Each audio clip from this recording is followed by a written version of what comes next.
औज़ुबिल्लाहिमिनश्शैतानिर्रजीम बिस्मिल्लाहिर्रहमानिर्रहीम।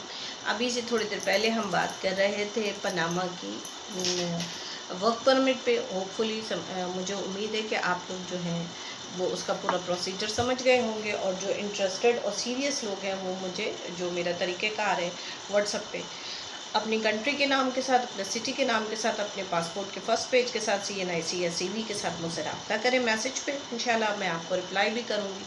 और बाकी वो तमाम हज़रात जो कि इसको समझते हैं कि payment after reach, payment after visa या वट एवर जो भी उनके जहन में एक इलीगल काम चल रहा होता है, तो वो काइंडली वो लोग मुझसे रब्ता ना करें, ना वो अपना वक्त ज़ाया करें, ना वो मुझे वक्त ज़ाया करें। अब बात करते हैं कि कुछ क्यूरीज आई थी मेरे पास यूक्रेन के हवाले से। तो मैं आपको एक चीज़ बिल्कुल क्लियर बताती चलूँ कि मैं काम वो करती हूँ जिसमें मुझे मेरा कॉन्ट्रैक्ट जो होता है वो इस बेस पर होता है जिस पे हमें वीज़े की गारंटी होती है।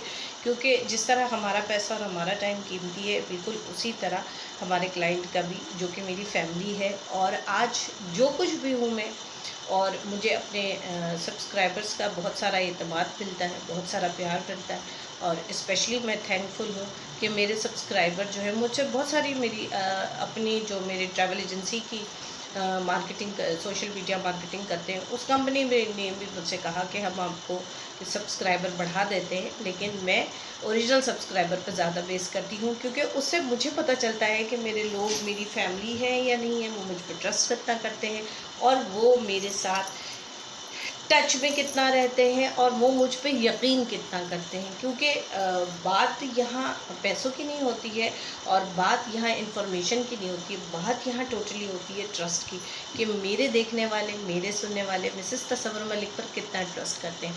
तो मुझे एक बार फिर बहुत खुशी होती है अपने तमाम सब्सक्राइबर से, जो मुझे इतना सारा प्यार देते हैं और इतनी सारी इंफॉर्मेशन लेते भी हैं और बात भी करते हैं।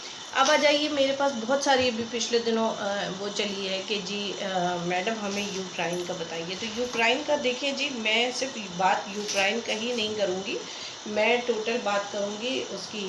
मैं जो भी कॉन्ट्रैक्ट करती हूँ वो कॉन्ट्रैक्ट मैं इसी बिहाफ पे उठाती हूँ कि मेरे बंदों का भी पैसा ज़ाया ना हो, जैसे कि अभी मैंने पहले कहा, और ना ही जो है वो मेरा टाइम ज़ाया हो। तो जहाँ से वीज़ा लगने की गारंटी मिलती है, जहाँ जॉब सेटलमेंट की गारंटी मिलती है, या जहाँ पे आपको बिज़नेस करने के बेहतरीन ज़राए नज़र आते हैं, तो उनके ही लिए मैं ज़्यादा अच्छी तरह बेस्ट वे में काम करने में मज़ा आता है। और होपफुली मैं ये समझती हूँ कि ये बात आपको भी समझ में आती होगी जो मैंने इस वक्त कही है। यूक्रेन का मेरे पास बिज़नेस इन्विटेशन मौजूद है, जिसके लिए किसी कागजात की कोई ज़रूरत नहीं होती है। पासपोर्ट का फर्स्ट और सेकंड पेज स्कैन, CNIC भेज दीजिए, और एक अपने वाइट बैकग्राउंड की तस्वीर भेज दीजिए। That's it, this is the main thing. आपके बिज़नेस हम इनविटेशन निकाल के देंगे। उम्मीद करती हूँ इनविटेशन हमारा ये उन लोगों के लिए कह रही हूँ जो बिज़नेस करने के लिए जाना चाहते हैं, तो उनके लिए ये कम पैसों में शॉर्ट पे होता है। इनविटेशन हमारा काम इनविटेशन प्रोवाइड करना होता है, क्योंकि बहुत सारे लोग ये भी करते हैं कि जस्ट कवरिंग लेटर को ही कह देते हैं कि जी इनविटेशन आ गया। बट यहाँ पे मैं अपनी टोटल बात करती हूँ कि हम इनविटेशन देंगे आपको। आपके इनविटेशन के बाद आपकी अपनी प्रोफाइल के जो लगते हैं कागजात, नॉर्मली जो डॉक्यूमेंटेशन होती है, उसके साथ आप जाके वीज़ा अप्लाई कर दीजिए, तो आपको होपफुली 90 डेज़ का वीज़ा मिल जाता है बिज़नेस पे। तो अगर जिस किसी को भी यूक्रेन के बिज़नेस इनविटेशन की ज़रूरत हो, वो मुझसे रब्ता करिए। इसके अलावा दुनिया में जहाँ भी किसी और मुल्क के बिज़नेस इनविटेशन की ज़रूरत हो, वहाँ अप्लाई करें।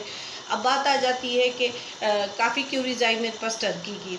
तो देखिए, अभी 2 दिन पहले की भी बात है कि लोग कहते हैं जी टर्की में TRP इतने कम पैसों में हो जाता, और फलां में हो जाता, ढिमकाना में हो जाता। तो मैं एक छोटी सी बात कहूँगी कि जब आप मुझसे बात करें तो मेरी और अपनी बात करें। प्रीवियसली कोई किसी के साथ क्या कर रहा है, उससे मेरा और आपका कोई लेन देन नहीं। जिस तरह मैं आपको एक एग्जांपल देती हूँ कि मैंने लाइफ में जितने लॉसेस उठाए हैं, जितने पैसे मेरे इस वीज़ास को सीखने और समझने में ज़ाया हुए हैं, अगर मैं वो अपना दुखड़ा लेकर बैठ जाऊँगी तो आप खुद मेरे आंसू पोंछने आ जाएंगे। तो देखिए जी, ये तो ज़िंदगी के साथ चलने वाली चीज़ है। हम अपना कीमती टाइम पुरानी बातों को लेकर क्यों ज़ाया करें? हमारा मकसद तो ये है ना कि हम नई चीज़ जिसको हमने उठाई है उस पे हम काम करें और हम आगे की तरफ बढ़ें। अच्छा जनाब, अब बात करते हैं हम जो है न्यूजीलैंड भी हमारे पाकिस्तानी जहाँ जहाँ दुनिया के जिस हिस्से में लीगल स्टेटस के वीज़े पे मौजूद है वहाँ से वो हमारा न्यूजीलैंड का वीज़ा अप्लाई कर सकते हैं। न्यूजीलैंड में जो है वो मेरे पास अभी भी स्टिल लेबर कैटेगरी की जॉब मौजूद है और हमारा स्पॉन्सर वीज़ा है। हमारे वीज़े में रिजेक्शन के 200% चांसेस नहीं होते हैं। रीज़न ये है कि हमारा स्पॉन्सर आपको रिसीव करने आता है क्योंकि वो पाबंद होता है हमारे कॉन्ट्रैक्ट का।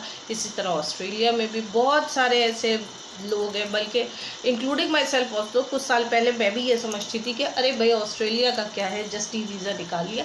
लेकिन वो जस्ट ई वीज़ा निकल तो आता है और बहुत सारे लोग निकाल लेते हैं, और लेकिन वो एक चांस पे काम करते हैं। जो आपसे ये कह रहा है कि हम आपसे पेमेंट आफ्टर रीच लेंगे, तो समझ जाइए वो बंदा आपसे चांस पे काम कर रहा है कि अगर वो कामयाब हो गया तो फिर वो आपसे डबल करके कमाएगा। लेकिन हमारा ऐसा कोई सिलसिला नहीं है। हमारा ऑस्ट्रेलिया सब क्लास 600 वीज़ा जो है वो मल्टीपल एंट्रीज़ का है। अभी रिसेंटली हमने फरवरी में इंडिया के क्लाइंटों के लिए निकाला था, क्योंकि ऑल ओवर द वर्ल्ड काम होता है। तो वो उनका निकला। अभी 2-3 पाकिस्तानी है, उनका अप्लाई हुआ है। वीज़ा मैं यहाँ इसलिए नहीं शेयर करती क्योंकि किसी का एसेट होता है और किसी का एसेट दिखाना अच्छा नहीं लगता। तो बहरहाल इंशाअल्लाह जो मुझसे पर्सनली कांटेक्ट करेगा उसको सब क्लास 600 वीज़ा में दिखा दूंगी। और प्लस ये कि मल्टीपल एंट्री होती है, उसमें हमारे वीज़े की कैटेगरी का फ़र्क ये है कि स्पॉन्सर आपको एयरपोर्ट पे रिसीव करने आएगा, वो हमारी ज़िम्मेदारी है।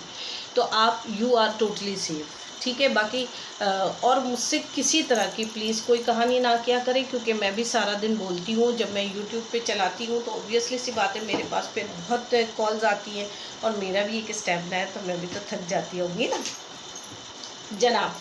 तो उम्मीद करती हूँ ये छोटी सी इन्फॉर्मेशन आपको बहुत अच्छी तरह समझ में आई होगी। और इंशाल्लाह राब्ते में रहिएगा। स्क्रीन पे जो चीज़ें आती जाए उनको देखते रहिएगा। अपनी दुआओं में मुझे याद रखिएगा। जज़ाकल्लाह खैर।